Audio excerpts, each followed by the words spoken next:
So we can see here, this is the dryer unit here,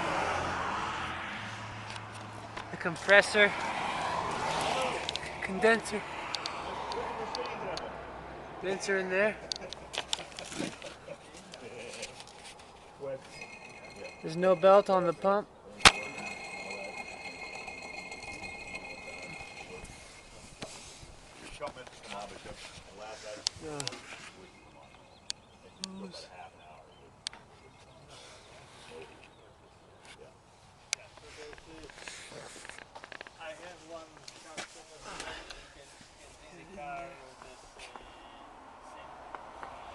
Not hard to see.